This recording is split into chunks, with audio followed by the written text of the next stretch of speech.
What's up, guys?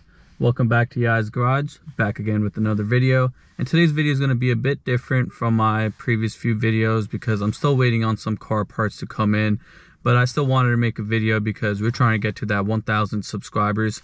So for all of you guys that aren't subscribed and enjoy my videos, please go ahead and click that subscribe button and like if you enjoy the videos. So today I'm going to go over 5 reasons why you should get a G37. And these reasons are also why it makes this car the best car you can get for under $15,000. So the first thing I like about this car is the exterior of the car.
So the exterior of the car is of course subjective, but I personally think the car looks really good. It's very sporty and aggressive. This is the 2013 G37S, so it comes with a sports bumper that is much more aggressive than your normal one. So I highly recommend, if you're looking for this particular car, to go for the sports because it does look visually more appealing than the base model. The sport also comes with the sports wheels, and I personally like the G37 2013 wheels the best. They're super aggressive, and I have the coupe. I prefer the coupe over the sedan, mostly because it does look much more sporty. And while the front of the car looks good, my personal favorite is the rear of the car. The rear taillights look like GTR taillights, so they're super aggressive and they look really good. Overall, I think it's a really good looking car in general. I always catch myself looking back and looking at the car, and that's always a good sign. That means you really do love your car and the way it looks. It's pretty eye-catching, especially because you can mod these cars. There's a lot of aftermarket parts that you can get to make this car look better. As you can tell, my car is not stock. I have a bunch of different exterior car mods on it, like the spoiler, the side splitters, etc. And just a quick shameless plug, if you guys are interested in this carbon fiber diffuser or these side splitters, hit me up on my Instagram in the link in the description below if you guys are interested in purchasing these. So as I was talking about the aftermarket parts for these cars, that's a great transition into the fourth favorite thing I like about the G37. So the fourth thing I love about this car is the aftermarket scene.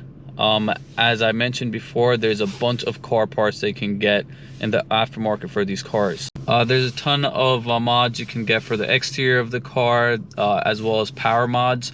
The G37 also can use the same parts as the 370Z.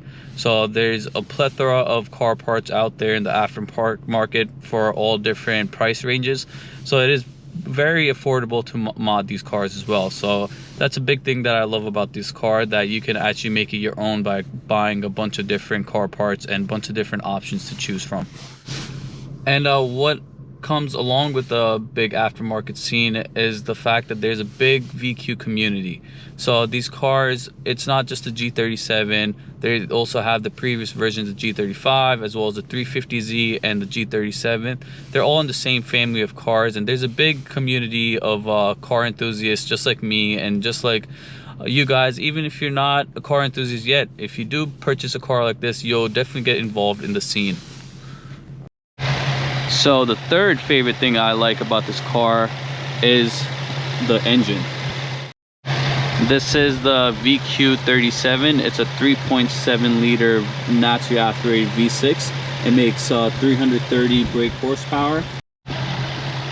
It's a great engine. Like I mentioned, it makes about 330 horsepower, so it's not the fastest thing in the world, but it definitely is quick enough for you to have some fun. Especially if you pair it with a 6-speed manual and a rear-wheel drive. It's a bunch of fun for the street and the track without getting you in too much trouble. And again, there's a huge aftermarket for this engine. As you can see, I just installed intakes in my previous video. You can do a bunch of other mods to the NA motor and make close to 400 horsepower from intakes, test pipes, exhaust. Just bolt on with the tune will get you close to 400 horsepower, which is, again, not the fastest thing in the world, but plenty fun. I also love the way the VQ sounds. Let me give you guys a quick rev. I'll also put a clip right after this of the exhaust from the outside.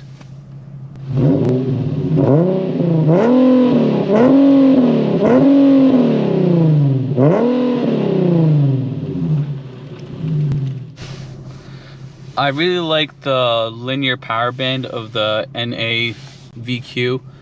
It's very predictable and it revs up to 7,200 RPM. So I come from a Honda, so I love the fact that it revs up high, and after you get a tune you can even rev it out to about 8,000. So it's a lot of fun. Unlike turbo cars where the peak power is about 3,000 to 5,000 RPMs, the peak power comes in at about 5,000 and onward. So you really have to rev the car out. So it's a lot of fun, especially if you have a 6-speed manual and just going through each gear. It's a lot of fun to drive. Now keep in mind, my car is in stock. I have axle back exhaust on it, so it does sound better than stock. But even stock, they sound pretty good, but I would of course recommend going with an exhaust, and it really does wake up the sound. The second thing I love about this car, and this goes hand in hand with the engine, is the reliability and affordability. This car is very reliable, especially this engine. It takes a beating. There's really nothing major that goes wrong with it besides the clutch slave cylinder, which I made a whole video about 5 common problems that you need to look out for this car. So check that video out in the link below. It's very informative, but overall this car is very reliable. And as I mentioned, you can make good power with these cars with just bolt-ons, and it's pretty affordable to do so. And also, these cars are pretty, and not a lot of people talk about this, it's pretty slept on. These engines can take a lot of power. If you put a turbo or supercharger on it on the stock block, you can make close to 500 to 600 horsepower pretty reliably. So I love the fact that I can beat on this car all I want, and there's nothing really major that you need to worry about. All you really need to do is maintain the car, do oil changes on time, and it'll treat you right. I think this is a perfect car for someone that's not, very handy like myself. I'm not very handy. I can't really work on cars like that. So it's great that I can, push the car and not worry too much about anything mechanical going wrong with it. With that being said, these cars, you can get them for under 15,000. Like I got this car for $14,000. It had 75,000 miles. It's a 2013 G37S manual. So they're pretty rare, and I got it for $14,000. Now I got this in May 2020, so as like the COVID stuff was going on. I know the car market is pretty crazy right now. Like this car specifically, I know I can probably sell it for like 16,000, maybe 15. But I have seen a bunch of these cars, you know, they start from 2008 to 2014. So I've seen older models with a little higher mileage for about 10,000, 12,000. So you definitely can get them. And I think it's a perfect car for someone that wants to step their game up to, like, I still think the best car you can get as a beginner is something like a Honda or something if you want to start getting into cars. But I think this puts you, you know, with a little faster cars, and for not without breaking your bank.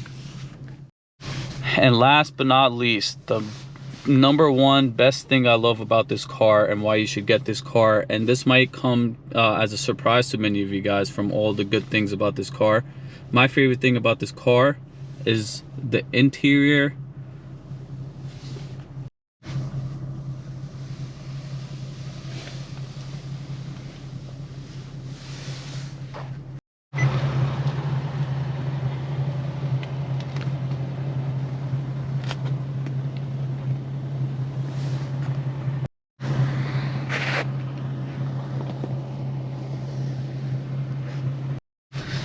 So I absolutely love this interior.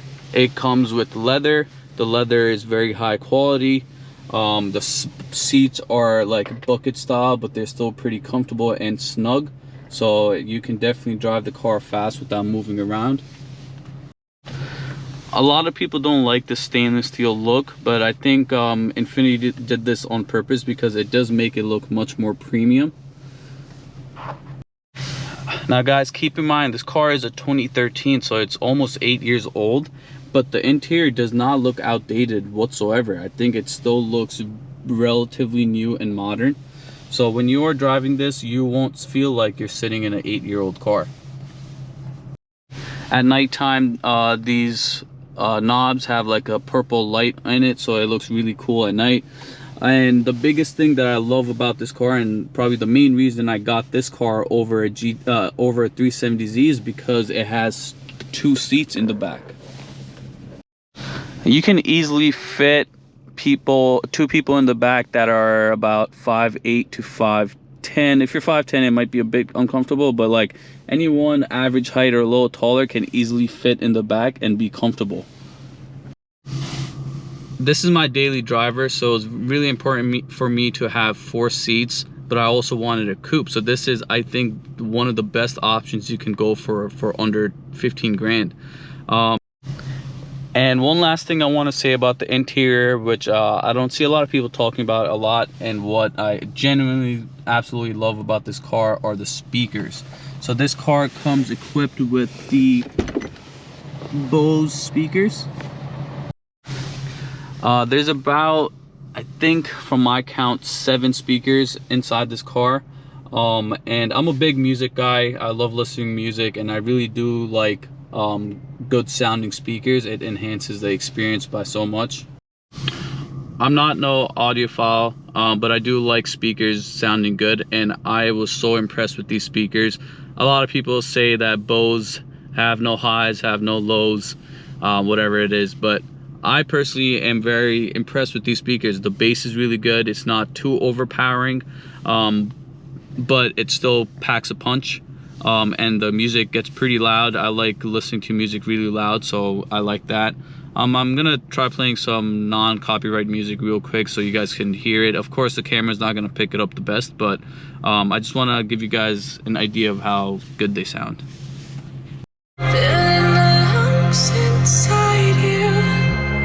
The black and eyes make my way into your mind, just to know what you knew. Restless every time we start laughing as lost.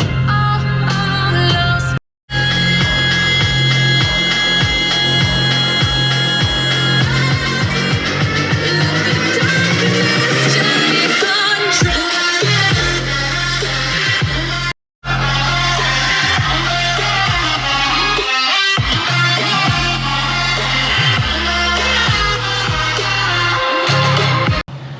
Well, those are the 5 reasons why I think you should buy a G37 and why I think this is the best car you can buy for under $15,000. I hope you guys enjoyed that video. I know it's not the regular type of videos I make, but I thought this would be really helpful for a lot of you guys that are looking for a car between the $15,000 price range. I enjoyed making this video, but I have a bunch of car parts coming in. I'm just waiting for it. So big shout out to all of you guys that have been following me and messaging me on Instagram. It really means a lot. Wait for more videos to come. And if you guys enjoyed, please leave a thumbs up. Subscribe if you're still not subscribed, guys. I'm trying to hit that 1,000 subscriber mark so we can get monetized. That would be a huge deal for me. But yeah, like the video if you enjoyed it, and I'll catch you guys in the next one. Peace. Cause I don't wanna know, I swear I should go, no, I don't wanna let you down.